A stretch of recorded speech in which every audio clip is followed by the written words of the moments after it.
Hello everyone, मैं यशवर्धन तैनगोरिया आपका फिर एक बार स्वागत करता हूं पूरे जोश के साथ आपके अपने फीलिंग वाले चैनल तैनगोरिया कॉन्सेप्ट पर। तो भैया बीएससी मैथमेटिक्स में डिफरेंशियल कैलकुलस में आगे बढ़ते हुए आज की नेक्स्ट क्लास, इससे पहले हम 2 क्लासेस को ले चुके हैं जिसमें हमने सीक्वेंस के बारे में काफ़ी कुछ सीख लिया था और हमने सीक्वेंस के काफ़ी सारे क्वेश्चंस कर लिए थे। फिर मैंने आपसे कहा था कि मैं आगे एक और वीडियो लेकर के आऊँगा जिसमें मैं आपको कॉचीज़ थ्योरम और लिमिट का आपको प्रूफ कराऊँगा और 2 ऐसे इंपॉर्टेंट क्वेश्चन करवाऊंगा जो आप सभी के लिए बहुत ज़्यादा इंपॉर्टेंट है। मैं फिर से कहना चाह रहा हूँ, आप किसी भी यूनिवर्सिटी से हो, प्रत्येक यूनिवर्सिटी के लिए ये कोर्स वैलिड है, बिल्कुल फ्री में आपको कराया जा रहा है। तो आपका कुछ नहीं जाता है, एक सब्सक्राइब करने में आपका कुछ नहीं जाता है। वो भी स्टूडेंट्स मुझे नया देख रहे हैं, फटाफट से जल्दी से नीचे एक रेड कलर का सब्सक्राइब बटन लिखा हुआ है, वहाँ पर सब्सक्राइब करके जल्दी फटाफट से बेल आइकन को दबा दीजिए और फटाफट से मेरा व्हाट्सएप ग्रुप ज्वाइन कर लीजिए। उसका लिंक आपको नीचे डिस्क्रिप्शन में मिल जाएगा। लेकिन एक बात का ध्यान रखें, गर्ल्स के लिए ग्रुप अलग है, बॉयज़ के लिए ग्रुप अलग है। तो चलिए फटाफट से जल्दी से एक रफ नोट और एक पेन लेकर के बैठ जाइए। चलिए आज की क्लास को शुरू करते हैं, देखिएगा। तो देखिए भैया, कॉचीज़ थ्योरम हमारे पास 2 होती हैं। कौन कौन सी होती हैं? पहली को बोलते हैं कॉचीज़ फर्स्ट थ्योरम और दूसरी होती है कॉचीज़ सेकंड थ्योरम। तो पहले हम कॉचीज़ फर्स्ट थ्योरम का स्टेटमेंट पढ़ेंगे, देन इसको हम प्रूफ करेंगे। उसके बाद सेकंड थ्योरम को देखेंगे और फिर कुछ क्वेश्चंस करेंगे। तो देखो पहले यहाँ पे क्या लिखा हुआ है, देखो कॉची फर्स्ट थ्योरम हमसे क्या कहती है, ये कहती है कि इफ़ हमारे पास अगर कोई सीक्वेंस है ए एन है, कन्वर्जेस टू एल, अगर कोई सीक्वेंस ए एन किसी लिमिट एल पर कन्वर्ज करती है, देन तो भैया उस सीक्वेंस का जो एवरेज होगा वो भी सेम लिमिट पॉइंट पर कन्वर्ज करेगा। ये क्या है? a1 plus a2 plus a3, यहीं से निकाला गया है ये। इसमें 1 डालेंगे तो 1 मिल जाएगा, n बराबर 2 डालेंगे तो a2 मिल जाएगा, 3 डालेंगे a3 मिल जाएगा, एंड सो ऑन n तक। जितने टर्म्स इसके अंदर है n टर्म्स का डिवाइड लगा दिया। तो हमने कक्षा 10 में सीखा था कि इस तरह से एवरेज निकालते हैं, मीन निकालते हैं। तो सेम यहाँ पे वही चीज़ कही गई है कि अगर कोई सीक्वेंस an है किसी लिमिट l पर अगर वो कन्वर्ज करती है तो उस सीक्वेंस का एवरेज भी सेम लिमिट पॉइंट पर कन्वर्ज करेगा। बात खत्म। तो यानी कि कहने का तात्पर्य क्या हो गया, हमको दिखाना है ये कि एक सीक्वेंस an है जो l पर कन्वर्ज कर रही है, हमें ये भी दिखाना है कि फिर यही सीक्वेंस का अगर हम एवरेज ले लें तो वो भी सेम लिमिट पर कन्वर्ज करेगा। इसको हमें प्रूफ करना है। तो मैं क्या कर रहा हूँ, मैं यहाँ पे इस कंडीशन को लेकर चल रहा हूँ, LHS को लेकर चल रहा हूँ और RHS को मैं प्रूफ करके लेकर के आऊँगा। तो मैं लेकर चल रहा हूँ क्या कि गिवन हमारे पास दे रखा है, क्या दे रखा है कि एक सीक्वेंस an है जो भैया l पर कन्वर्ज करती है। तो हम ये लेकर के चल रहे हैं। तो देखो तर्क पे तर्क रखेंगे और यहाँ तक पहुँचेंगे। मैथमेटिक्स यही भाषा है कि आप तर्क पे तर्क रखते जाइए और अपने लक्ष्य पे पहुँचते जाइए। तो देखिएगा, तो हम यहाँ पे पहली बात करते हैं कि हमारे पास एक सीक्वेंस है जो एल पर कन्वर्ज कर रही है, हमें दिया हुआ है। तो क्या करेंगे, हमने तुरंत यहाँ पे तर्क लगाया, कन्वर्जेंट की यहाँ पे मैंने परिभाषा लगा दी। क्या लगा दी यहाँ पे? For given epsilon greater than 0 there exist a positive integer, there exist a positive integer m such that, किस तरह से होगा वो? इस तरह से होगा, an minus l less than epsilon by 2 for all n is greater than equal to capital M। मुझे पता है कि अभी आप लोगों के इसमें कुछ भी समझ नहीं आया क्योंकि मैंने अभी बताया ही नहीं है। मैंने क्या बोला, हमने यहाँ पे कन्वर्जेंस की डेफिनेशन लगा दी।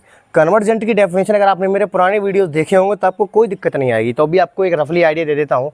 मान लो ये कोई चीनी का दाना है, इस पर चींटी आ रही है, लेन लगा के कन्वर्ज करने की ओर आ रही हैं। यहाँ पे चींटियाँ इस पर कन्वर्ज कर रही हैं। जब भी किसी चीनी के दाने की ओर चींटियाँ आगे बढ़ती हैं तो उसको पूरा कवर कर लेती हैं अच्छे तरीके से, और चींटियाँ जो आती हैं वो लाइन लगा करके आती हैं। तो लाइन लगा कर जो आ रही हैं इसको बोला जाता है सीक्वेंस ऑफ आंट्स। और जहाँ जा रही हैं ये चींटी के दाने की तरफ जा रही हैं तो उसको बोला जाएगा ये कन्वर्ज टू चीनी का दाना। तो चीनी का दाना यहाँ पर हो जाएगा लिमिट। एक मैंने आपको थोड़ा सा आइडिया दे दिया है, ठीक है। तो ऐसे में हमने क्या देखा, ऐसे में हमने ये देखा, क्या देखा कि यहाँ पे जो दूर से जो चींटियाँ आ रही हैं उसके बाद कुछ निश्चित चींटियाँ क्रॉस होने के बाद आप देख रहे हो कि जो चीनी के दाने के ऊपर जो चींटियाँ लगी हुई हैं वो इस पूरी सीक्वेंस की an जो टर्म्स हैं वो सारी की सारी चींटियाँ वो नहीं हैं, क्योंकि कुछ चींटियाँ अभी इस चीनी के दाने से काफ़ी दूर हैं, जो अभी रास्ते में हैं वो दूर हैं। लेकिन यहाँ के बाद आप देख रहे हो इस जगह के बाद, यानी कि इस चींटी के बाद जितनी भी चींटियाँ हैं वो सारी की सारी चीनी के दाने के ऊपर कवर करे हुए हैं उसको। तो कहने का तात्पर्य मेरा ये हो गया कि यहाँ पे मान लेते हैं ये मेरी कोई m चींटियाँ होंगी। यहाँ से यहाँ तक की चींटियाँ मैंने m चींटियाँ मान ली जो अभी लिमिट से दूर हैं। लेकिन इस m के बाद की सारी चींटियाँ जो हैं वो इस l के आजू बाजू में हैं, यानी कि इस लिमिट पॉइंट के नेबरहुड में आ रही हैं। कहाँ पे आ रही हैं? नेबरहुड में आ रही हैं। तो यहाँ से मुझे क्या कंक्लूजन मिला, कन्वर्जेंट की परिभाषा के लिए मुझे ये मिला कि ये सीक्वेंस जितने भी टर्म्स हैं यहाँ पे इस चीनी के दाने के आसपास जितनी भी चींटियाँ होंगी वो पूरी की पूरी चीनी के दाने को ढंग से कवर किए होंगी। तो अगर मैं पूछूं आप लोगों से कि उस चीनी के दाने की और उस चींटियों जितनी भी चींटियाँ यहाँ पे लगी हुई हैं उन सभी के बीच का डिस्टेंस कितना होगा, बिल्कुल लगभग ना के बराबर, क्योंकि चींटियाँ किसी भी चीज़ पे जब कवर करती हैं तो पूरा उसको घेर लेती हैं। उन चींटियाँ और उस चीनी के दाने में कोई अंतर होता ही नहीं है, अंतर लगभग ना के बराबर होता है। और ना के बराबर अंतर को मैथमेटिक्स की भाषा में भैया हम एप्सिलॉन से दिखाते हैं। तो वही यहाँ लिखा हुआ है मैंने। अच्छा, जितनी चींटियाँ यहाँ छूट गई उसके बाद की चींटियों को मैं कह रहा हूँ एन चींटियाँ। कितनी चींटियाँ? एन चींटियाँ। और उन एन चींटियों की उस लिमिट पॉइंट से जो दूरी है वो भैया लगभग कैसी है? ना के बराबर है।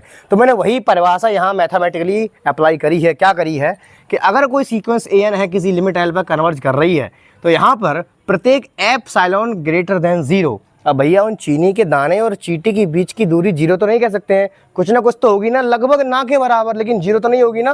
तो इसीलिए लिखा हुआ मैंने 0 से बड़ा एक। एप्सिलॉन को क्या बोलते हैं? लगभग ना के बराबर दूरी। Is that clear?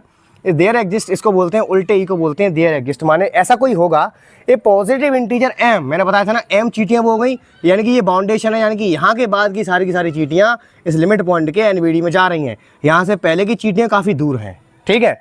तो वो एम ही हो गया। अब किस तरह से है भैया, ये सारी बात को मैंने यहाँ लिखा है। कैसे लिखा है? A N minus L. हम दूरी कैसे निकालते हैं? दो बिंदुओं के बीच की दूरी कैसे निकालते हैं? घटा करके। तो ये मेरा एल हो गया लिमिट पॉइंट और ए एन क्या हो गया? इसके आजू बाजू वाली सारी की सारी चींटियाँ। तो सारी की सारी चींटियाँ और उस चीनी के दाने के बीच की दूरी निकाल रहे हैं तो मोड लगाना पड़ेगा। क्यों? क्योंकि दूरी कभी नेगेटिव नहीं होती, इसलिए अपने आप मोड लगा रखा है, ठीक है। जो दूरी आएगी वो कैसी आएगी? लगभग ना के बराबर आएगी। अरे भैया एप्सिलॉन जो दूरी है लगभग ना के बराबर है, तो एप्सिलॉन अपॉन 2 भी दूरी कैसी होगी? लगभग ना के बराबर ही होगी। तो इसीलिए यहाँ पे मैंने लिखा हुआ है लेस देन एप्सिलॉन बाई 2। यहाँ पर आप लोग एप्सिलॉन का यूज़ भी कर सकते हैं, लेकिन for your perfect explanation book से मैचिंग कराने के लिए मैंने यहाँ पे एप्सिलॉन बाई 2 ले लिया है। काफ़ी बच्चे ऐसा ना बोले कि हमारी बुक में डिफरेंट है, इसीलिए मैंने यहाँ पे सेम चीज़ ले रखी है कि जो चींटियाँ हैं और लिमिट पॉइंट के बीच की जो दूरी आएगी वो लगभग ना के बराबर आएगी। यहाँ लिखा हुआ है देखो फॉर ऑल, उसी बात को यहाँ मैंने दिखाया है। कैसे दिखाया है? For all n is greater than equal to m, यानी कि जो n जो चींटियाँ हैं वो m चींटियों से आगे वाली चींटियाँ हैं, बड़ी चींटियाँ हैं, और यहीं से शुरू भी हो रही हैं। जो n जो चींटियाँ हैं वो जस्ट इस m के बाद वाली चींटियाँ जिसके ऊपर हैं, m से पीछे की सारी चींटियाँ अभी सीक्वेंस में लगी हुई हैं, वो भी दूर हैं लिमिट पॉइंट से। तो यहाँ पे मैंने वही लिखाया हुआ है कि for all n is greater than equal to m। N वो चींटियाँ होंगी जो आगे चली गई हैं, इस लिमिट पॉइंट के एनवीडी में चली गई हैं, तो वो यहाँ पे मैंने लिखा हुआ है। किसी बच्चे को यहाँ तक कोई आपत्ति? प्रैक्टिकली मैथमेटिक्स की फीलिंग आ चुकी है, विजुलाइज करनी, बोलो हाँ या ना।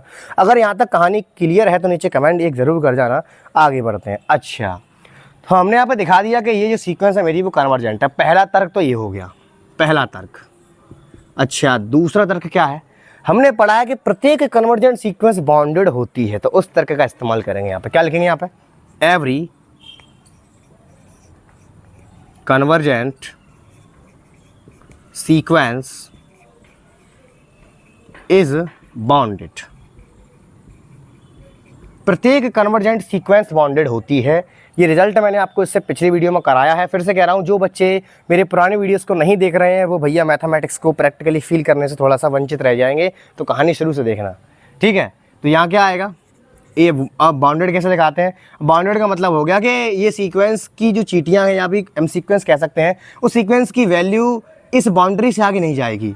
मान लो सीक्वेंस की वैल्यू 1 आ गई, अब 1 से ज़्यादा नहीं जाएगी, इससे आगे नहीं बढ़ेगी, तो 1 इसकी क्या होगी? बाउंड हो गई, यानी कि 1 से वैल्यू बाउंड हो रही है। ऐसे ये सीक्वेंस जो होगी इसकी जो वैल्यू आएगी भैया वो किसी में मान लेता हूँ कोई इंटीजर होगा यहाँ पे कैपिटल M, जिससे सीक्वेंस की मैक्सिमम वैल्यू इससे आगे नहीं जाएगी, या तो इसके बराबर रहेगी या इससे कम ही रहेगी सीक्वेंस की वैल्यू, इससे आगे नहीं जाएगी। तो ऐसी अगर हमें कोई वैल्यू मिल जाती है तो उसको बाउंडेड सीक्वेंस कहा जाता है, ठीक है। तो यहाँ पे हमने पता है, रिजल्ट हम पीछे पढ़ के आ चुके हैं कि जो भी सीक्वेंस कन्वर्जेंट होती है वो बाउंडेड भी होती है। तो ये हो गया मेरा दूसरा तर्क। ये मेरा कौन सा तर्क आ गया? ये मेरा आ गया दूसरा तर्क। अच्छा, अब हमको लेके क्या आना है? हमने अपनी तरफ से दोनों तर्क रख दिए। हमको लेकर के आना है कि ये सीक्वेंस अगर एल पे जा रही है तो इस सीक्वेंस का जो एवरेज आएगा वो भी एल पे ही जाएगा। तो मैंने क्या किया, यानी कि मुझे दिखाना है कि ये भी मेरा एल पे जाएगा। तो मैंने क्या करूँगा? मैं यहाँ पे एक काम करूँगा, यहाँ पे क्या कि अब मैं यहाँ पे काम कर रहा हूँ, let A1 plus A2 plus A3 and dot dot dot AN upon N।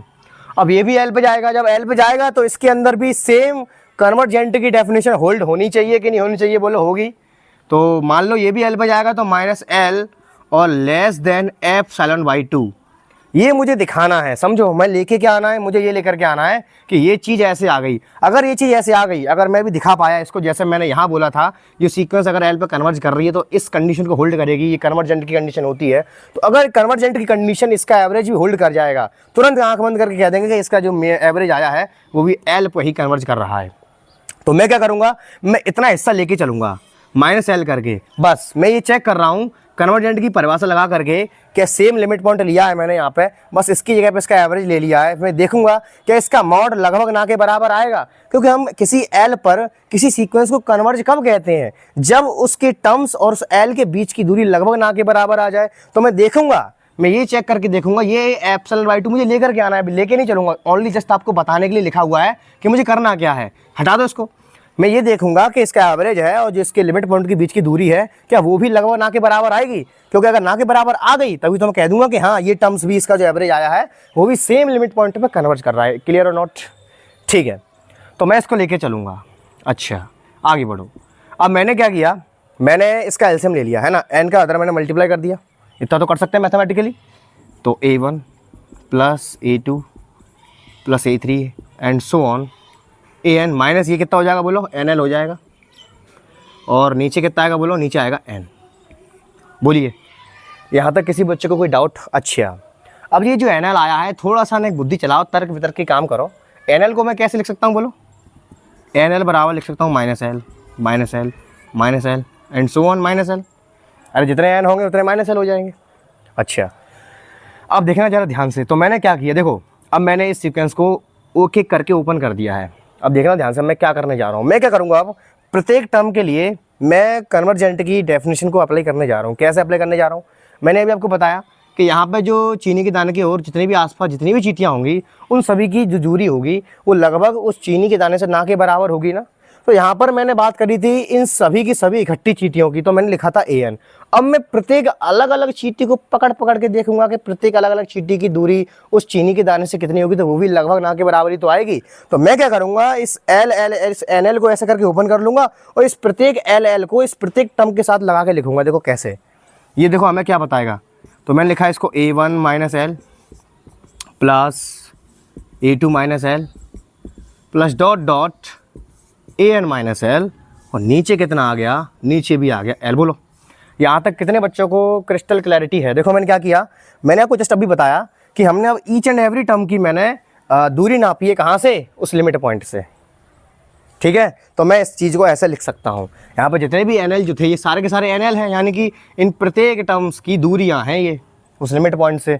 तो मैंने क्या किया, इस प्रत्येक एल को मैंने हर एक टर्म के साथ लगा के लिख दिया, जिससे मुझे ये पता चल रहा है कि जो बात मैं यहाँ इकट्ठे के लिए कर रहा था, अब हम काम कर रहे हैं किस पे, अब हम काम कर रहे हैं एवरेज पे। तो एवरेज में तो एक एक टर्म आएगा, तो यहाँ पे मैंने इकट्ठे की बात करी थी, यहाँ पे मैं सेम यही बात को एक एक टर्म के लिए अलग अलग कर रहा हूँ, क्योंकि मैं अब काम किस पे कर रहा हूँ, मैं अब काम कर रहा हूँ इसके एवरेज पे। कोई दिक्कत यहाँ तक? ठीक है। अच्छा, बराबर में क्या चल रहा था, बराबर में चलने दो। बराबर में चल रहा था a1 plus a2 plus dot dot dot dot an upon n, और यहाँ क्या चल रहा था, माइनस का l। बताओ क्या किसी बच्चों को यहाँ तक कोई डाउट, कोई आपत्ति? अच्छा, अब मैं क्या करूँगा, मैं यही तर्क यहाँ खोलने जा रहा हूँ। मैं क्या तर्क खोलूँगा, मैं तर्क खोलूँगा अब, अभी मैंने आपको बताया कि जो इकट्ठी जो कन्वर्जेंट होता है, जितने भी टर्म्स हैं, अब इनमें भी ये सारे के सारे टर्म्स थोड़ी ना कन्वर्ज कर रहे होंगे। इनमें कुछ m टर्म्स भी तो ऐसे होंगे जो लिमिट से दूर होंगे काफ़ी ज़्यादा, और कुछ टर्म्स ऐसे होंगे, यानी कि यहाँ पे मैं कंडीशन लगाऊंगा कौन सी वाली, n is greater than equal to m वाली शर्त यहाँ पे लगाऊंगा, है ना। लगाया यहाँ पे मैंने, चूँकि n is greater than equal to m, तो मैंने क्या किया, मैंने इनको भी ब्रेक कर लिया, मैंने दो पार्ट्स में डिवाइड कर लिया इसको। एक तो हो गए m टर्म्स, एक हो गए n टर्म्स। ठीक है, ये मेरा m हो गया, बीच में ये बाउंड्री आ गई, जैसे मैंने यहाँ पर माना था एक कि इससे पीछे की जो चींटियाँ हैं वो इससे छोटी होंगी, इससे आगे की जो होंगी वो इससे बड़ी होंगी। ठीक है, चलो इसको ब्रेक कर लेते हैं। तो क्या आएगा जी, ऐसे आएगा a1 minus L plus a2 minus L so on. मान लो यहाँ पर टर्म आ गया मेरा am माइनस एल, यहाँ पर मेरा m टर्म आ गया, ये वाला m टर्म, यहाँ पर मेरा ये वाला m टर्म आ गया। जस्ट इससे पीछे वाला टर्म कौन सा होगा, जस्ट इसके पीछे वाला होगा am माइनस 1 माइनस एल। बोलो ठीक है, और जस्ट इसके आगे वाला कौन सा होगा, am प्लस 1 माइनस एल, और अंतिम टर्म कौन सा होगा, जो है वही होगा an माइनस एल। ठीक, और नीचे क्या आएगा, नीचे जो चल रहा था वही आएगा। बोलो क्या यहाँ तक सभी बच्चों को क्लैरिटी है? क्या बोला मैंने क्या किया यहाँ पे, मैंने यही कॉन्सेप्ट लगा दिया। कौन सा? n is greater than equal to m। अरे भैया इस सीक्वेंस की बात कर रहे हैं ना, ये जो सीक्वेंस है ये मैंने कब लिखा था? यहाँ पे n बड़ा होगा किससे? n is greater than equal to m वाली शर्त को मैंने यहाँ पर भी लागू कर दिया है। क्या लागू कर दिया मैंने? कि यहाँ पर भी कुछ ऐसे टर्म्स होंगे जो सीक्वेंस के काफ़ी दूर होंगे सीक्वेंस के लिमिट पॉइंट से, और काफ़ी टर्म्स ऐसे होंगे जो सीक्वेंस के लिमिट पॉइंट के काफ़ी पास होंगे। तो इसको मैंने m टर्म्स और n टर्म्स में, जैसे मैंने इस चींटियों के सीक्वेंस को ब्रेक किया था, सेम वैसे ही मैंने इसको ब्रेक कर लिया है। अब कुछ बच्चे बोलेंगे सर यहाँ पर आपने कन्वर्जेंट की डेफिनेशन लगा कैसे दी फिर, अगर ये टर्म्स दूर हैं तो? अरे भैया हमें क्या पता दूर है के पास है, हम यही तो चेक कर रहे हैं। यहाँ तो हमें दिख रहा है साफ साफ कि ये टर्म्स दूर हैं, हम तो यहाँ पर यही तो चेक करने जा रहे हैं। अगर ये हमें पहले से पता चल जाएगा कि ये पास है कि दूर है, फिर हम इसको प्रूफ ही क्यों करेंगे? हम तो यही तो चेक करने जा रहे हैं। इसीलिए तो मैंने लिखा है यहाँ पे कि m टर्म्स और n टर्म्स में मैंने इसको ब्रेक कर लिया कि ये जो टर्म्स होंगे दूरियाँ सबकी -l दूरी ले रखी है। अभी हमें ये नहीं पता है कि दूरी है कितनी, अभी तो जस्ट हमने डेफिनेशन अप्लाई करी है। हमें लेके क्या आना, हम ये तो लेके आना कि दूरी लगभग ना के बराबर आएगी, ये चीज़ प्रूव कर रहे हैं हम। तो इसीलिए मैंने इसको बाय द डेफिनेशन m और n में इनको ब्रेक कर लिया है। कोई दिक्कत यहाँ तक? अच्छा, अब मैं क्या करूँगा, मैं अब दोनों पार्ट्स को बारी बारी सॉल्व करूँगा। मैं इसमें से इतना पार्ट बाद में सॉल्व करूँगा, इतना पार्ट बाद में सॉल्व करूँगा। यानी कि पहले मैं इसको सॉल्व करूँगा, उसके बाद मैं इसको सॉल्व करूँगा, ठीक है। यानी कि आपको और बेहतरीन क्लैरिटी के लिए मैं इसको दो टुकड़ों में तोड़ लूँगा, n टर्म्स को अलग कर लूँगा, m टर्म्स को अलग कर लूँगा, उसके बाद और क्लैरिटी के साथ दिखाऊँगा कि ये दूरी लगभग ना के बराबर है कि नहीं है। तो फटाफट से इसको नोट कर लो, थोड़ा सा ऊपर से रफ करना पड़ेगा, है ना। जल्दी से अगर नोट कर लो, स्क्रीनशॉट ले लो, फटाफट से स्क्रीनशॉट ले लो। आइए बढ़ते हैं थोड़ा सा अगले स्टेप की ओर, देखिएगा। अब मैं क्या कर रहा हूँ, ध्यान से देखेंगे। मैंने यहाँ पे उठा लिए अब ये वाले टर्म्स, देखो ध्यान से। मैं यहाँ पे इसकी बात कर रहा हूँ, कौन से टर्म्स की? am - l plus am + 1 - l plus dot dot an - l और अपॉन में कितना? अपॉन में n। मैंने क्या किया, मैंने इसको ब्रेक कर लिया है n और m टर्म्स में।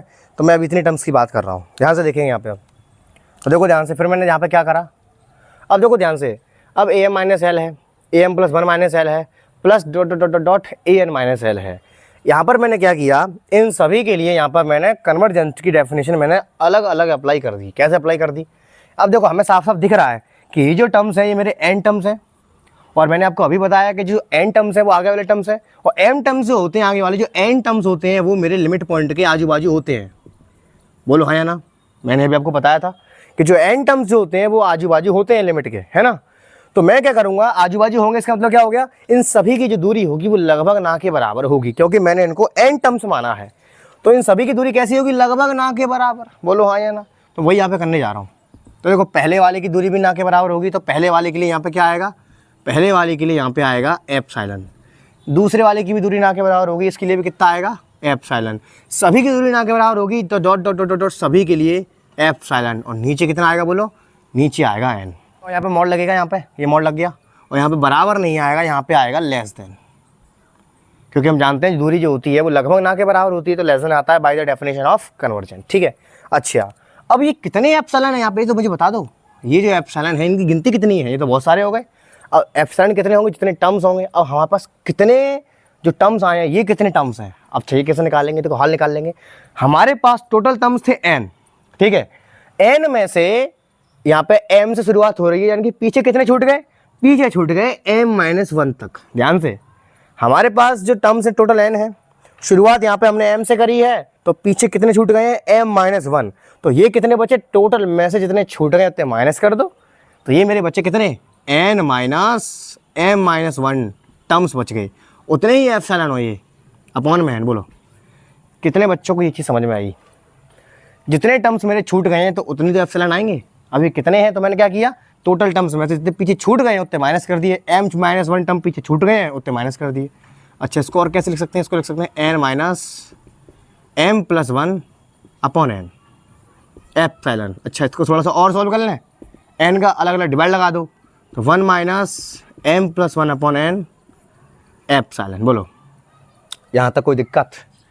अब यहाँ पे फिर से कुछ तर्क देने जा रहा हूँ, ध्यान से देखेंगे यहाँ पे। तो उसके लिए मैं यहाँ रफ करूँगा थोड़ा सा। देखो अब मैं यहाँ पे फिर से तर्क की बात कर रहा हूँ। कैसे बात करेंगे तर्क की? यहाँ पे हमें पता है, हमें क्या पता है, हमें ये पता है कि n जो है वो बड़ा है किससे, m से, यानी कि ऐसे करके n जब m से बड़ा है तो एब्सोल्युटली n मेरा m-1 से भी तो बड़ा होगा। अरे सीधी सी बात है, जब n m से बड़ा है तो m-1 से भी तो बड़ा होगा। अच्छा, अगर मैं इन दोनों को साथ साथ ले लूँ, यानी कि m मेरा किससे बड़ा होगा, m-1 से। अगर मैं इसे n के नीचे डिवाइड लगा दूँ तो क्या होगा, यहाँ 1 रह जाएगा। 1 इज़ ग्रेटर देन m-1/n। तो इसका मतलब क्या निकला, इसका मतलब ये निकला मेरा कि m-1/n मेरा छोटा आया है किससे, 1 से छोटा आया है। फीलिंग करना ध्यान से, अगर मेरा m-1/n अगर 1 से छोटा है तो क्या, अगर मैं इसको ही 1 से माइनस कर दूं तो 1 - m-1/n भी क्या मेरा 1 से छोटा नहीं होगा? बोलो हाँ या ना। अगर ये मेरा 1 से छोटा है, मैंने 1 में से ही इसको और घटा दिया, तो जो 1 जो हो गया उसमें से कुछ ना कुछ कम हो गया, तो मेरा जो पूरा जो वैल्यू आएगा ये भी तो 1 से छोटा ही आएगा। समझ आया कि नहीं आया? अगर m-1/n मेरा 1 से छोटा है तो 1 - m-1/n भी तो 1 से छोटा होगा। Is that clear? यही कहना चाह रहा था मैं आप लोगों से। इसको यहाँ डाल दो तो क्या बनेगा, इसके बराबर लिखने जा रहा हूँ। देखो ये पूरा का पूरा वैल्यू यहाँ लिख लो पहले इसको, 1 - m + 1/n, ठीक है। माइनस अंदर घुसा देंगे, ये प्लस हो जाएगा, दिक्कत वाली कोई बात नहीं है। तो ये जो पूरा वैल्यू है मेरा, ये वैल्यू एप्सिलॉन है ना। अब ये पूरा जो वैल्यू आया है ये 1 से छोटा है लगभग, तो इसकी जगह पे मैं 1 मान ले रहा हूँ ओनली। तो क्या बनेगा, तो मेरा मतलब क्या हो गया, अच्छा बुक से मैच कराने के लिए ε/2 ले लो। अब ठीक है, यहाँ भी ले लेते 2, कोई दिक्कत नहीं है, चलो यहाँ भी 2 ले लेते। ठीक, बताओ कितने बच्चों को ये बात एकदम क्रिस्टल क्लैरिटी के साथ समझ आई? अगर ये इसकी जगह पे रिप्लेस कर दिया 1 से छोटा, लेस देन ε/2, तो ये ओवरऑल क्या आ गया मेरा, लेस देन ε/2। बोलो यहाँ तक कितने बच्चों को क्लैरिटी आई? दोबारा समझो मैंने क्या कहा। मैंने ये कहा मेरा ये पूरा का पूरा रिजल्ट जो आया है 1 - m + 1/n, ये मेरा पूरा का पूरा 1 से छोटा है, तो मैंने इसी का इस्तेमाल यहाँ पे कर दिया। ये पूरी की पूरी जो वैल्यू है 1 से छोटी है, तो 1 से छोटा लिख दिया पे मैंने। और यहाँ पे क्या था, यहाँ पे ε/2 चला था, यहाँ पे ε/2 आ गया, और यहाँ भी कितना आ गया, ε/2। और यहाँ पे स्टार्टिंग में मैं लगा नहीं पाया था आपकी बुक से मैच कराने के लिए, तो यहाँ सबके नीचे ε/2 आएगा, यहाँ भी ε/2 आएगा, यहाँ भी 2 आएगा, यहाँ भी 2 आएगा। दिक्कत कोई नहीं है, दूरी लगभग ना के बराबर है, एप्सिलॉन वो भी ना के बराबर है, ε/2 ले लेंगे वो भी दूरी ना के बराबर ही आएगी। बताओ यहाँ तो कोई दिक्कत? ये पूरा का पूरा रिजल्ट जो आया वो 1 से छोटा है, तो यहाँ पे मैंने क्या कर दिया, 1 से छोटा, और ये पूरा का पूरा 1 से छोटा हो गया, यहाँ पे मैंने लिख दिया यहाँ पे। और इंटू में क्या बचा, ε/2 लेस देन ε/2, यानी कि 1 में इसका इंटू क्या ऑलरेडी वो आ गया। तो ओवरऑल हमने क्या देखा, ये जो पूरा का पूरा रिजल्ट आया मेरा, ये पूरा का पूरा रिजल्ट छोटा आ गया किससे, ε/2 से। बोलो हाँ या ना, कोई दिक्कत यहाँ तक? इसको मैं नाम दे दिया इक्वेशन नंबर 3। बताइए, अब एक चीज़ तुम अंदाज़ा काट सकते हो, क्या काट सकते हो? हम लेके चले थे इस m टर्म्स के आगे वाले n टर्म्स, ये इसके आगे वाले हैं ना। जब आगे वाली वैल्यू हुई मेरी लगभग ना के बराबर है, तो पीछे के टर्म्स भी तो लगभग ना के बराबर ही आएंगे। अब इस बात को बस प्रूफ करना है मैथमेटिकली, यानी कि हमने आगे वाले तो दिखा दिए, अब हम पीछे वाले और दिखाने हैं कि जो है, हाँ ये भी, इनकी भी जो दूरी है वो लगभग ना के बराबर है, हमें ये और दिखाना है। तो चलो इसको भी दिखाते हैं। इतना पल्ले पड़ा कि नहीं पहले बताओ। देखो अब हम बात करेंगे इन टर्म्स के लिए, है ना। तो लिखता हूँ यहाँ पे मैं। अब देखो इन टर्म्स के लिए मैं क्या करूँगा, मैंने शुरुआत में 2 तर्क रखे थे, एक तो कन्वर्जेंट का तर्क, एक बाउंडेड का तर्क। तो देखो कन्वर्जेंट का तर्क तो मैंने इसके लिए लगा दिया था क्योंकि ये मेरे n टर्म्स हैं, और कन्वर्जेंट की परिभाषा भी यही कहती है क्या, कि n is greater than equal to m, ये भी n टर्म्स के लिए ही लगती है। तो यहाँ पर अब मैं वापस से तर्क नंबर 1 नहीं लगा सकता, क्योंकि यहाँ पे कन्वर्जेंट वाला सिस्टम यहाँ हो चुका है। अब इनकी बात कर रहा हूँ, ये मेरे n नहीं है, मेरे m टर्म्स हैं, और ये कन्वर्जेंट की परिभाषा लगती है केवल किसके लिए, सिंगल लिमिट पॉइंट के लिए, वो लगती है m से बड़े के लिए, और ये मेरे m से छोटे हैं, है ना। तो यहाँ पर मैं बाउंडेड वाला तर्क लगाऊंगा। कौन सा तर्क लगाऊंगा, बाउंडेड वाला, क्योंकि बाउंडेड वाला जो तर्क था मेरा वो था फॉर ऑल n के लिए। ठीक, तो देखो यहाँ पे अब लिखूंगा यहाँ पे मैं क्या, चूँकि an मेरी जो बाउंडेड है वो किससे बाउंड हो रही है, मेरी an m से बाउंड हो रही है। अच्छा, अगर an मेरा m से छोटा है, तो अगर an में से कुछ घटेगा तो वो वैल्यू भी तो m से छोटी आएगी। बोलो हाँ या ना। अच्छा, इसको उठा लिया मैंने ओनली, an माइनस एल के मैंने मॉड को उठा लिया। अगर मैं इसको ओपन करूँ तो कैसे खुलेगा ये, mod an plus mod l। अच्छा, अब an जो मेरा है वो m से बाउंड हो रहा है, तो यहाँ पर मैंने इसके यहाँ पे m लगा दिया, तो क्या बनेगा अगले स्टेप में, m प्लस मॉड l। बोलो कितने बच्चों को ये चीज़ समझ में आई? तो ओवरऑल हमने क्या देखा, ओवरऑल मेरा रिजल्ट जो आया वो ये आया कि an माइनस l बाउंड होगा किससे, m प्लस l से भी। बोलो मैं ये कहना चाह रहा था, मैंने क्या किया, इसको ओपन कर लिया, अलग अलग मॉड ले लिया। अब an जो है मेरा m से बाउंड है, यहाँ मैंने m का वैल्यू डाल दिया, तो मैंने क्या पाया, मैंने ये पाया कि an माइनस एल ये पूरा का पूरा m प्लस एल से भी बाउंड हो रहा है। बस इसी का यूज़ यहाँ पे करने जा रहे हैं। तो देखिए ध्यान से, ये पूरे के पूरे जो मेरे m टर्म्स आए हैं, कौन से, a1 minus L plus a2 minus L, am minus 1 minus L, ठीक है, अपॉन n। तो ये सारे के सारे जो टर्म्स आए हैं, देखो मैंने क्या किया, इस an माइनस एल को ही मैंने यहाँ पे ओपन करके लिख दिया है, a1 a2 a3। बस कहाँ से कहाँ तक जाएगा ये मेरे अब m माइनस 1 तक की बात हो रही है, तो मैंने इसको m माइनस 1 तक की खोला है, less than equal to m plus l, ठीक। लेकिन यहाँ पे एक चीज़ अभी और आएगी, वो चीज़ क्या है, ये सारे के सारे टर्म्स मेरे इससे तो बाउंड हो रहे हैं। अच्छा, अब एक चीज़ ध्यान से देखना, यहाँ पे मैं आपको दिखाता हूँ, मान लो ये मेरे m टर्म्स हैं, ये सारे के सारे यहाँ पे मेरी बाउंडेशन लगी हुई है m, यानी कि इसकी मैक्सिमम वैल्यू मान लेते हैं इसकी, है ना, इन सारी पीछे वाले टर्म से ये m का वैल्यू तो बड़ा होगा। तो ये सारे के सारे जो टर्म्स होंगे मेरे, वो मेरे m से बाउंड हो रहे होंगे, सारे के सारे m से पीछे होंगे। लेकिन यहाँ पर m तो मेरा आगे चला गया था, लेकिन m तो हम आगे भेज चुके हैं, ये इसके पास है, तो पीछे कौन बचा, पीछे बचा जस्ट मेरा m माइनस 1। हम एंड में इसको पकड़ के बैठे हैं, तो जो पीछे के सारे टर्म्स होंगे मेरे, वो m और m माइनस 1 दोनों से छोटे होंगे। बोलो पल्ले पड़ा कि नहीं, ध्यान से बोलो। आई रिपीट, मैंने क्या बोला, मैंने ये बोला कि ये सारे के सारे जो टर्म्स हम m माइनस 1 तक के लेकर के चले हैं, ये मेरा m माइनस 1 मिला अंतिम टर्म है ये वाला, तो ये जो मेरी बाउंड है वो मेरी m है, इससे पीछे के सारे टर्म मेरे इससे छोटे होंगे, और यहाँ पे मेरे पास m माइनस 1 भी मेरे हाथ में अंतिम टर्म, तो इन दोनों से ही सारे के सारे टर्म छोटे होंगे, तो यहाँ पे भैया m माइनस 1 और आएगा। बस ये कहना चाह रहा था मैं। और नीचे क्या आएगा, बोलो, नीचे आएगा n। बोलो पल्ले पड़ा कि नहीं, कितने बच्चों को समझ में आया मैंने क्या बोला। ये मेरे सारे के सारे टर्म्स हैं मेरे, मैं यहाँ पे बाउंडेड की कंडीशन लगाने जा रहा हूँ, तो मैंने इसको ऐसे करके ओपन कर लिया, ये मेरे m माइनस 1 तक जा रहा है। अच्छा, अब यहाँ पर हम जो m जो टर्म है मैं इसको आगे दे चुका हूँ इसके पास, तो m से हम वैसे काउंट करते हैं, m से पीछे के सारे टर्म ये m से पीछे आ रहे हैं, तो ये सारे के सारे टर्म मेरे m से बाउंड हो रहे हैं। अब m का रूप मैंने लिख दिया, यहाँ पे m का जो रूप आया है an माइनस l के लिए वो ऐसा आया है रूप, हमने अभी देखा है m प्लस l रूप आया है, तो m का रोल ही अदा कर रहा है। जस्ट इसके पीछे वाला जो नंबर है वो कौन सा होगा, वो होगा m माइनस 1। तो ये सारे के सारे टर्म्स जो होंगे, वो सारे के सारे टर्म्स भी तो m माइनस 1 से भी तो छोटे आएंगे, है ना। और m माइनस 1 खुद हमारे हाथ में है, तो मैंने यहाँ पे इसलिए इक्वल टू का सिंबल और लगाया है, क्योंकि m माइनस 1 हमारे खुद हाथ में भी तो है, हम इसको पकड़ के बैठे हुए हैं, और जिस बाकी जो टर्म्स आएंगे वो सारे के सारे से पीछे आएंगे। तो यहाँ पर मैंने m माइनस 1 को भी इंक्लूड कर लिया। बोलो किसी बच्चे को कोई दिक्कत। बस अभी कहानी खत्म होती है, आगे बढ़े, देखो आगे बढ़ते हैं, बस बहुत नज़दीक है। अच्छा, अब तो मुझे बताना एक चीज़, अगर मैं इसमें लिमिट लगा दूं, है ना, यहाँ पे हम देखो यहाँ पे limit n trending to infinity m minus 1 m plus model upon n, अगर यहाँ पे मैंने इन्फिनिटी लगा दिया तो क्या होगा, something upon infinity trends to 0। बोलो है ना। अगर मैंने इसके अंदर देखो n का वैल्यू अगर मैं इसके अंदर खोल कर डाला, अगर मैंने इसके अंदर n के वैल्यूज डाले, तो n का मैक्स से मैक्स वैल्यू इन्फिनिटी जाएगा। तो हमें क्या पता कितनी n की वैल्यू कितनी है। यहाँ पे मैंने जैसे ही डाला तो ये पूरा का पूरा जो टर्म आया मेरा, वो मेरा 0 पे चला गया। कहाँ चला गया, 0 पे चला गया। अब ये इंपॉर्टेंट बात है, ध्यान से देखना। अरे भैया जो एप्सिलॉन हम लेकर के चले थे वो 0 से तो बड़ा है, वो 0 से कैसा है, बड़ा। लेकिन जो वैल्यू आ रहा है वो कैसा आ रहा है, 0 पे, 0 आ रहा है वैल्यू।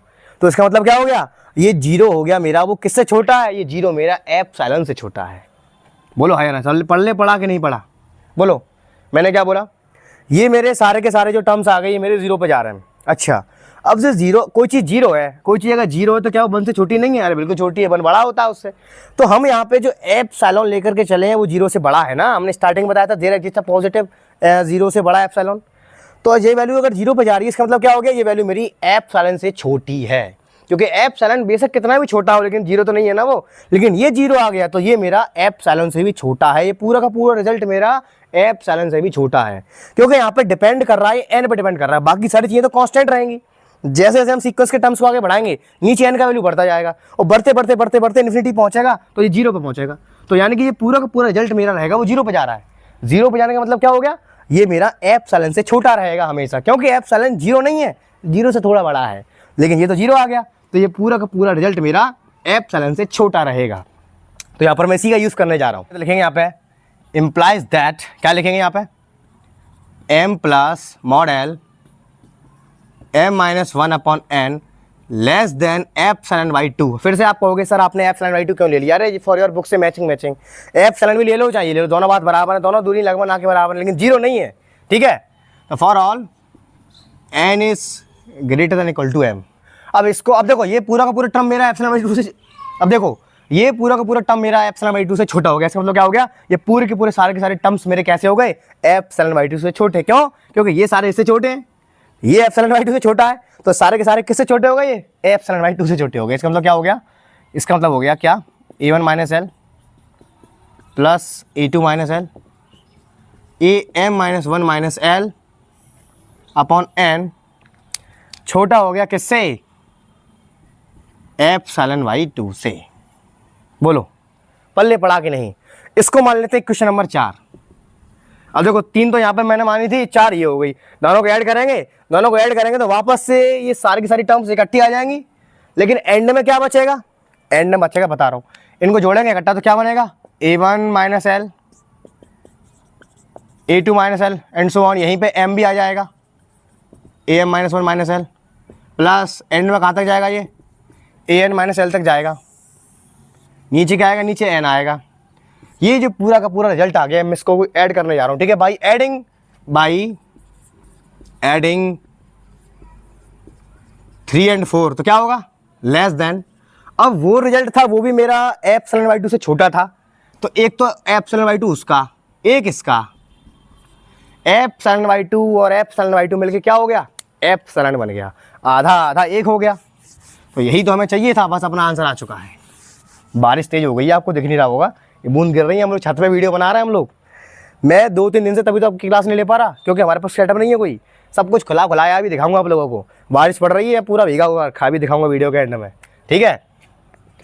तो क्या होगा यहाँ पे देखो, ये पूरा का पूरा रिजल्ट मेरा क्या है, ये सीक्वेंस हम लेके चले थे, वही तो सीक्वेंस हमारा ये। तो इसको मैं लिख सकता हूँ कैसे, इसको लिखूंगा इकट्ठा करके, कैसे लिखूंगा बोलो, a1 plus a2 and dot dot dot dot dot, इस l को वापस से समेट के लिख दो, minus L upon n, l से n दूर रहता है, माइनस एल, ठीक है। अब ये पूरा का पूरा रिजल्ट मेरा कैसा आ गया, आधा आधा एक हो गया। For all n is greater than equal to m। मैंने क्या कहा था, हमें सभी मेहनत करनी है कि जाको जो एवरेज है व्यू मेरा लगभग ना के बराबर आ जाए। तो देखो आया है, वो एवरेज मेरा उसी लिमिट पॉइंट से दूरी आई है, लगभग ना के बराबर आई है। तो इस छोटे से एप्सिलॉन को प्रूव करने के लिए हमने इतनी मेहनत करी है।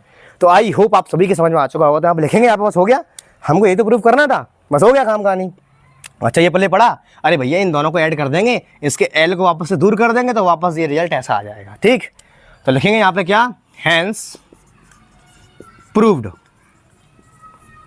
इसका मतलब क्या हो गया कि कॉची फर्स्ट थ्योरम हमारी प्रूव हो चुकी है कि अगर an मेरा एप्सिलॉन पे जाता है, यानी कि अगर an मेरा किसी लिमिट पॉइंट l पर कन्वर्ट कर रहा है तो उसी का आंसर, तो उसका जो एवरेज होगा वो भी सेम लिमिट पॉइंट पर कन्वर्ट करेगा। इस चीज़ को हमने देखा। Is that clear? तो आई होप स्टूडेंट्स आप सभी के ये थ्योरम का प्रूफ अच्छी समझ में आया होगा। अभी थोड़ा सा बारिश आ गई तो वहीं पे वीडियो को स्टॉप करते हैं, उसके बाद जब बारिश रुकेगी तब इसका सेकंड पार्ट हम आपको दिखाएंगे, जिसमें आपको बताऊंगा मैं कौची सेकंड थ्योरम और उसका प्रूफ। तो देखो आपको दिखाते हैं कितनी तेज वर्षा हो रही है, आपको दिख नहीं रहा होगा है। देखो ये देखो बारिश, ये देखो पानी में दिखाता हूँ, दिख रहा है पानी में, ये बारिश हो रही है। हमारा सेटअप एकदम खुला हुआ, ये देखो यहाँ वीडियो बन रही थी आपकी, ये देखो इधर है। तो क्या कर सकते हैं भाई, सेटअप खुला हुआ है हमारे पास शुरू से ही, अब भागना पड़ेगा, बारिश तेज़ हो गई है, भागो भागो। तो देखिए भैया बारिश रुक चुकी है और हम वापस से क्लास लेने आ चुके हैं। पूरे 2 घंटे बाद बारिश रुकी है आपकी। थोड़ा सा अंधेरा हो सकता है वीडियो में क्योंकि अब सूरज ढलने वाला है, तो रोशनी खत्म होने वाली, जल्दी जल्दी फटाफट से खत्म करते हैं। देखिए क्या लिखा हुआ है। तो भैया अब हम देखेंगे कौची सेकंड थ्योरम का प्रूफ। सेकंड थ्योरम क्या कहती है, हमने इससे बहुत सारे सवाल करे थे, एंड में प्रूफ करवा रहा हूँ। क्या है, इफ़ an भी a sequence of positive terms, अगर हमारे पास an अगर कोई सीक्वेंस है, आप सभी को पता है, तो अगर limit n tending to infinity, अगर an की होल पावर हम 1/n कर दें, या इसके बजाय हम लिख दें यहाँ पे an + 1/an और उसमें भी लिमिट लगा दें, तो दोनों का वैल्यू सेम आएगा। यानी कि अगर कोई सीक्वेंस है उसकी होल पावर 1/n अगर वो कन्वर्ज कर रही है किसी लिमिट l पर, तो उसकी बजाय अगर हम उसका an+1वां टर्म ले लें और नीचे उसी का डिवाइड लगा दें, तो भैया वो भी कन्वर्ज कहाँ करेगा, l पे करेगा। बहुत छोटा सा तुच्छ सा प्रूफ है, आइए फटाफट से देखते हैं क्या है। देखो भैया, तो हमने क्या किया, हमने लेट कर लिया कि मान लिया मैंने कि ये an+1/l मेरा l पे जाता है, मैंने ये मान लिया है। तो मुझे प्रूव करना है क्या कि an tending to infinity an की होल पावर 1/l भी कहाँ जाएगा भैया, l पे जाएगा। देखो खत्म कहानी, ठीक है। तो मैं ये लेकर के चलूंगा और मुझे अपना आंसर ये लेकर के आना है। ध्यान से देखेंगे, यहीं से खेल शुरू होने वाला है। Limit n tends to infinity an की होल पावर 1/n। अब भैया यहाँ पे मैं छोटा सा इसका एक्सपेंशन खोलने जा रहा हूँ, ध्यान से देखेंगे इसका एक्सपेंशन खुलेगा कैसे। देखो मैंने क्या किया, limit n tends to infinity, अंदर आ जाओ, a1/1 into a2/a1 into a3/a2 into dot dot dot an/an -1 whole power 1/n। पहले मुझे सोच समझ के और देख करके बताओ कि क्या मैं इस पूरे रिजल्ट को इस तरह से एक्सपेंड करके लिख सकता हूँ या नहीं लिख सकता हूँ। देखो इंपॉर्टेंट ज़्यादा जो मोस्ट इंपॉर्टेंट प्रूफ पड़ता है, थोड़ा सा टेढ़ी खीर पड़ती है, वो है कॉची फर्स्ट थ्योरम। अब सेकंड थ्योरम बहुत सिंपल है, इसमें फर्स्ट का यूज़ करके इसको प्रूफ कर डालेंगे अभी। तो पहले ये बताओ क्या ये सही खोला है। देखो मैंने क्या किया है, a1/a1 a2/a1 a3/a2, मैंने जस्ट इसको इस तरह से एक्सपेंड किया है कि सारे टर्म कट जाएंगे, लौट के यही मिलेगा। देखो कैसे, इधर अगर मैं दिखाना चाहूँगा तो देखो a1 से a1 कट्टा हो जाएगा, a2 से a2 कट्टा हो जाएगा, a3 से a3 कट्टा हो जाएगा। यानी कि इससे पहले जो टर्म आ रहा होगा वो ये होगा, कौन सा होगा, an-1 तो ऊपर होगा, नीचे होगा an-2, तो होगा क्या, ये भी कट जाएगा, ये भी इससे कट जाएगा। तो ओवरऑल आप देख पा रहे हो मैंने इसका एक्सपेंशन कुछ इस तरह से खोला है कि ये सारे के सारे कट जाएंगे, एंड में बात लौट के भी आ जाएगी। तो यानी कि मैथमेटिकली मैं इस चीज़ को इस तरह से एक्सपेंड करके लिख सकता हूँ। बोलो हाँ या ना। अच्छा, अब काफ़ी बच्चे मुझसे पूछेंगे सर आपने यहीं तक क्यों एक्सपेंड किया, इसको आगे भी एक्सपेंड कर सकते हैं। हाँ बिल्कुल कर सकते हैं, अगर तुम चाहो तो यहाँ पे an+1 डाल दो। अगर इसको आगे एक्सपेंड करोगे तो ऊपर an+1 आएगा और नीचे क्या आएगा, नीचे an आएगा, an से an भी कट जाएगा। लेकिन अभी जिस हिसाब से ज़रूरत पड़ रही है मैंने उतना ही एक्सपेंड किया है। इस वाले टर्म को an+1वां जो टर्म है इसको बाद में आवश्यकता पड़ेगी, इसको बाद में खोल के देखेंगे। पहले मैथमेटिकली इसको सही करने के लिए मैंने ओनली इसको इतना इतना खोला है ताकि आपको अच्छे समझ में आ जाए। an+1 की जरूरत पड़ेगी आगे, इसके n+1 के टर्म की जरूरत पड़ेगी, उसको आगे देखेंगे। पहले बताओ यहाँ तक कोई दिक्कत किसी बच्चा को, मैं आशा करता हूँ यहाँ तक कोई दिक्कत नहीं होगी। मैं इस चीज़ को इस तरह से खोल करके लिख सकता हूँ, ठीक है। अच्छा आगे बढ़ते हैं। तो limit n tends to infinity an की whole power 1/n, limit n tends to infinity. अच्छा लफड़ा क्या पड़ रहा है, लफड़ा ये पड़ रहा है कि यहाँ पे सारे के सारे जो टर्म्स आए मेरे वो मल्टीप्लिकेशन में आए हैं। कैसे आए भैया, मल्टीप्लिकेशन में आए हैं। अब मुझे यहाँ पे कॉची फर्स्ट का यूज़ करना है। अब कॉची फर्स्ट जस्ट हमने अभी प्रूव करी थी, अगर यहाँ पे प्लस प्लस प्लस होता और ये n बट्टे में होती तो हम बड़े आसानी से यहाँ पे कॉची फर्स्ट का यूज़ कर सकते थे। बोलो हाँ या ना। लेकिन यहाँ पे सब में इंटू इंटू है, तो एक काम करते हैं, इसमें कॉची फर्स्ट का यूज़ करने के लिए इसको प्लस प्लस में लेके आने की कोशिश करते हैं। तो प्लस प्लस में लेके आने के लिए यहाँ पे एक स्टेप लिखूंगा, यहाँ पे मैं taking log on both the side, taking log on both the sides. तो वहाँ से क्या होगा, वहाँ से ये होगा कि limit n tends to infinity log an की whole power 1/n, limit n tends to infinity log a1/1 a2/a1 a3/a2 an/an -1। चाहो तो ये भी ले लो, कोई दिक्कत नहीं है, ये भी ले लो, कोई दिक्कत नहीं है। यहाँ तक खोलो चाहे आगे तक खोल दो, अपना आंसर सेम ही रहने वाला है, क्योंकि है तो एक ही चीज़, बस इसी को एक टर्म और आगे तक खोल दिया है, कोई दिक्कत नहीं है इसमें। होल पावर कितनी रहेगी बोलो, 1/n रहेगी। अब मैं क्या करूँगा, यहाँ पे log m की पावर n की प्रॉपर्टी लगा दूंगा, तो पावर आगे आ जाती है। सब बच्चे इस बात को जानते हैं कि नहीं बोलो। तो क्या बचेगा, limit n tends to infinity log an की whole power 1/n, limit n tends to infinity. और देखो log m into n, log m into n सब में हो रहा है, तो इसको लिख सकते हैं log m plus log n। Is that clear और नॉट। तो इसको क्या लिखेंगे बोलो, इसको लिखेंगे log a1/1 plus log a2/a1 plus so on log an + 1/an। बोलो, और जो पावर आएगी वो नीचे आ जाएगी, तो पावर आ जाएगी इस तरह से। बोलो कितने बच्चों को यहाँ तक क्रिस्टल क्लैरिटी आई। ऐसा क्यों किया भैया? ताकि इसकी यहाँ पे प्लस प्लस आ सके, ताकि इसमें कॉची फर्स्ट लग सके। इसकी शकल को मैंने ऐसा बनाया ताकि मैं इसमें कॉची फर्स्ट का यूज़ कर पाऊँ। ऐसा प्रूफ हर जगह नहीं मिलेगा, ये प्रूफ काफ़ी तार्किक प्रूफ है, बहुत अच्छी बुक से लेके आया हूँ मैं ये। तो बोलो पल्ले पढ़ा कि नहीं पढ़ा? मैंने इसमें कॉची फर्स्ट का यूज़ करने के लिए, इसमें इंटू इंटू को हटाने के लिए मैंने लॉग ले लिया। कोई दिक्कत नहीं, अब मैं बड़े आराम से इसमें कॉची फर्स्ट का यूज़ कर दूंगा। अब लिखूंगा यहाँ पे मैं using Cauchy first, using Cauchy first theorem. क्या कहती है कॉची फर्स्ट थ्योरम? बहुत सिंपल सी बात कहती है। वो कहती है कि अगर limit n tends to infinity, अगर किसी सीक्वेंस का एवरेज आ रहा है, अगर किसी सीक्वेंस का एवरेज मेरा l पे जा रहा है, तो भैया उस सीक्वेंस का nth टर्म भी उसी l पे जाएगा। Then limit n tends to infinity, an भी कहाँ जाएगा भैया? l पे जाएगा। तो यहाँ पर अंतर सिर्फ इतना है कि यहाँ पे an नहीं है, यहाँ पे an+1 ले लिया मैंने। an का रोल यहाँ पे an+1 टर्म अदा कर रहा है। ये भी बताऊंगा कि मैंने ये n+1 तक क्यों ओपन किया, सब बताऊंगा आप लोगों को। पहले चलते चलो आगे आगे। तो क्या होगा तो यहाँ आएगा limit n tends to infinity log an की पावर 1/n, और हम जो लिमिट लगाएंगे केवल अब nth टर्म में लगाएंगे। nth बोले तो n+1 टर्म में लगाएंगे। तो limit n tends to infinity log an+1/an। ठीक है, बहुत बढ़िया।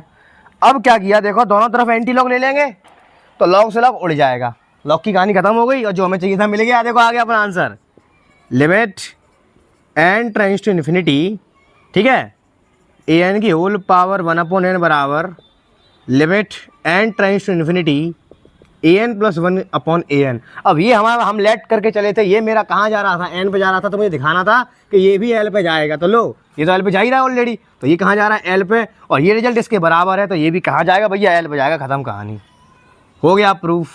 छोटा मोटा सा प्रूफ था भैया, लिख देंगे यहाँ पे हैंस प्रूव्ड।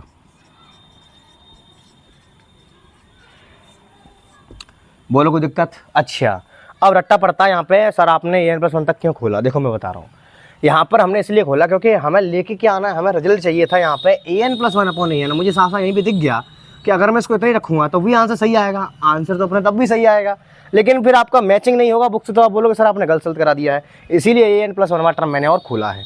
अच्छा, अगर बच्चों को तब भी कन्फ्यूजन हो रही है कि सर हम कॉची थ्योरम में तो ओनली nth टर्म लगाते हैं, सर आपने an+1 टर्म क्यों लगा दिया है, तो कोई दिक्कत नहीं है। आपसे कहना चाह रहा हूँ, आप ऐसा कर सकते हो कि यहाँ पे an+1 की बजाय आप यहाँ पे an भी ले सकते हो। लो बता दे रहा हूँ आपको, हैं नीचे -1 भी ले सकते हो, कोई दिक्कत नहीं है। यहाँ पे an ले सकते हो, नीचे an-1 ले सकते हो, इतना कर सकते, यहाँ पे भी ऐसे ही कर सकते हो, an ले सकते हो, नीचे an-1 भी ले सकते हो। लेकिन फॉर योर मैचिंग आप इसको एक टर्म और आगे बढ़ा के लिख सकते हो यूजिंग दिस एक्सप्रेशन। तब भी इसमें एक टर्म और बढ़ा दोगे तो वो क्या आएगा?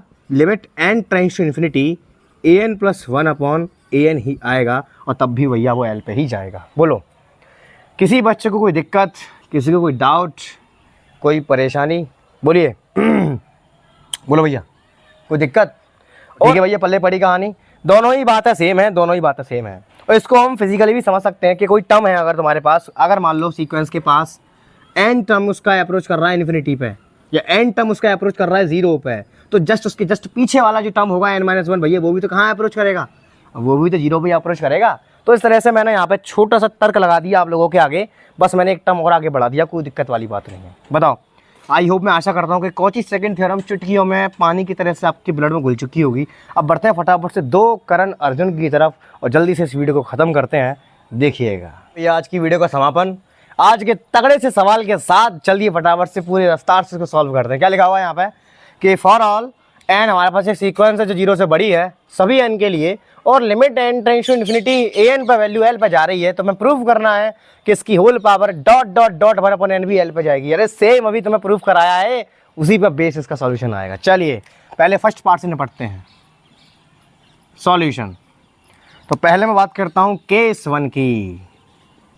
ऐसा क्वेश्चन मोस्ट इम्पोर्टेंट है। तो देखो पहले हमें क्या दे रखा है उसको लिखेंगे यहाँ पे, कट कर देना है। Given that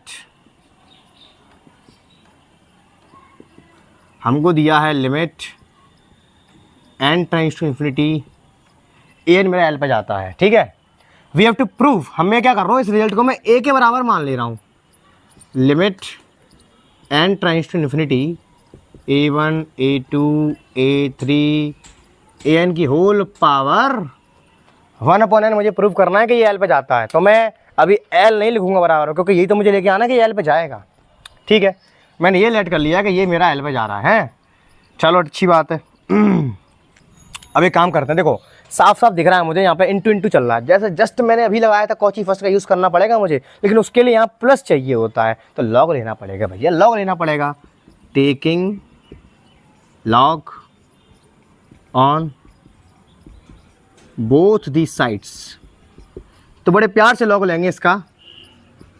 log a is equal to log, पहले लिमिट लगाओ, n tends to infinity, direct log ले लूँ, एक काम कर डायरेक्ट ले लेते हैं, क्या बचेगा अंदर, log a1 plus log a2 plus log a3 and so on log an, है ना। और ये कहाँ आएगा भैया, ये नीचे आएगा, ठीक। अब यहाँ पे बड़े प्यार से मैं यहाँ पे कॉची फर्स्ट लगा सकता हूँ, यूजिंग कॉची फर्स्ट।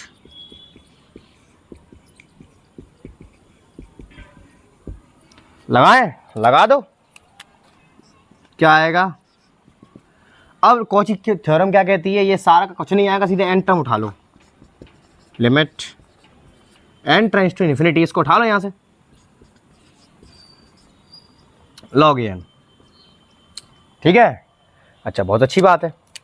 अब देखो यहाँ पे एक छोटा सा रिजल्ट होता है मेरे पास, वो रिजल्ट क्या होता है, देखो रिजल्ट ये होता है कि अगर limit n tends to infinity an अगर l पे जा रही है, then limit n tends to infinity log an मेरी log l को जाएगी।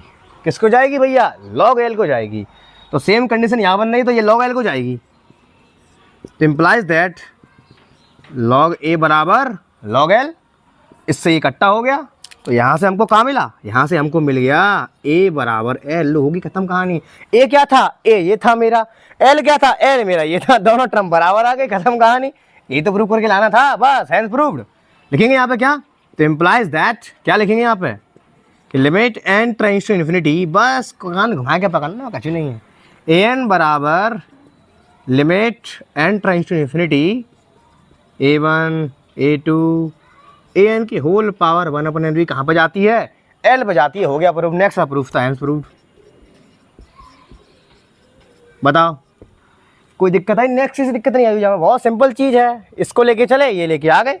हमको ये तो प्रूफ करना था कि अगर ये एल पे जाता तो बताओ कि ये भी एल पे जाएगा, तो हाँ जाएगा। देखो हमें मिल गया यहाँ पे ए बराबर एल, चला गया एल पे, ए बराबर एल पे चला गया, ये है एल पे ये जा रहा है, दोनों चीज़ खत्म कहानी।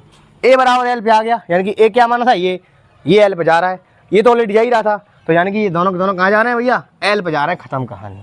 अच्छा, अब पार्ट 2 की बात करते हैं। तो फटाक से इसका स्क्रीनशॉट टाँचो और नोट कर रहे हो नोट करो। आइए बढ़ते हैं सेकंड किस की ओर, देखिएगा। चलिए, गिवन दैट हमसे लिमिट पूछी जा रही है, ए एन दे रखा है, मैं इसको ये मान ले रहा हूँ दोबारा से, बराबर limit N tends to infinity 1 × 2 की पावर 1/2 × 3 की power 1/3 dot dot dot dot n की पावर 1/n की होल पावर 1/n की वैल्यू पूछी जा रही है। अच्छा, अच्छी बात है। देखो यहाँ पर भी कुछ कुछ शक्ल दिख रही है मुझे कॉची फर्स्ट जैसी, क्योंकि टर्म्स यहाँ पे इनटू में आ रहे हैं, लेकिन पूरी तरह से कॉची फर्स्ट यहाँ नहीं लग पा रही है अभी, क्योंकि यहाँ से इस एन को हटाना पड़ेगा, ये एन हटे तभी तो जुगाड़ बनेगी। तो उसके लिए हम जानते हैं यहाँ प्लस करने के लिए दोनों तरफ लॉग ले लेंगे, खत्म। तो taking log on both the side, taking log on both the sides. अब काफ़ी बच्चे सोचेंगे सर ए जहाँ में तो होल पावर 1/n आ रही है, क्या इसमें कॉची सेकंड लगा सकते हैं क्या? अरे नहीं लगा पाएंगे भैया, चूँकि जी सीक्वेंस है 1 × 2 की पावर 1/2 × 3 की पावर 1/3 1/n की होल पावर 1/n दे रखी है, जहाँ में लफड़ा हो जाएगा। यहाँ पे कॉची सेकंड का प्रावधान नहीं बनना है। शकल लग रही है कुछ कुछ वैसी, लेकिन वैसा है नहीं है। अगर मान लो तुमने इसकी होल पावर 1/n लेट करके तुमने यहाँ पे ही लगा दिया कॉची सेकंड, वो an + 1/n करेगा, यहाँ पे इसी में लफड़ा पड़ जाएगा तुम्हें, इसी में धुआं उड़ा दोगे तुम। चलो करके देखेंगे, वैसे होने को तो हो भी जाएगा, तो हम तेल लगाओ, ठीक है। तो देखो taking log on both the side, तो क्या बनेगा यहाँ से लॉग ए बराबर limit N tends to infinity log, अलग अलग कर दे रहे हैं इसको, log 1 प्लस log 2 की पावर 1/2 log n की पावर 1/n, और बट्टे में क्या आ गया, बट्टे में n आ गया। यहाँ सब में प्लस प्लस प्लस आ चुका है। डिज़ाइन बन चुकी है, कॉची फर्स्ट का इस्तेमाल करने की विधि आ चुकी है। चलो यूजिंग कॉचीज फर्स्ट लगाइए, log a बराबर limit n tends to infinity. अब क्या कहती है कॉची फर्स्ट, n टर्म में लगाओ सीधा सीधा, log n की होल पावर 1/n आया है, ये आया है। अच्छा दोनों तरफ एंटी लॉग ले लो तो लॉग से लॉग हट जाएगा, तो क्या बचेगा a बराबर limit n tends to infinity n की होल पावर 1/n। अच्छा फिर लफड़ा पड़ गया, देखो अब बनी डिजाइन काय की, अब बनी है डिजाइन कॉची सेकंड की। सीधा सीधा एन टर्म दे रखा है, सीधी सीधी पावर 1/n दे रखी है। अब डायरेक्ट कैसे होगा ये, अब कॉची सेकंड से होगा, क्योंकि इसकी शक्ल कैसी आ चुकी है, कॉची सेकंड जैसी। ऐसा कंफ्यूज मत हो जाना कि यहाँ पे भी कॉची सेकंड डायरेक्ट लगा देते, नहीं, कॉची सेकंड की डिजाइन ऐसी नहीं होती है, वो ऐसी होती है, डायरेक्ट एन टर्म हाथ में होता है। समझ में आ रहा है? और करके देखते हैं, शायद हो जाए, ये भी तो हो ही जाए, देखेंगे बाद में इस पर चर्चा करेंगे, पहले यही देखो। अच्छा तो यूजिंग कॉची सेकंड, ठीक है, यहाँ कॉची सेकंड लगाते हैं, तो क्या होता है limit n tends to infinity an plus 1। अब ध्यान रखना यहाँ पे an का काम कौन कर रहा है, n कर रहा है, होल पावर नहीं लेते हैं। क्या आएगा an प्लस 1 यानी कि बोलो n प्लस 1/an यानी कि n, अलग अलग डिवाइड लगा दो, 1 प्लस 1/n, टेकिंग लिमिट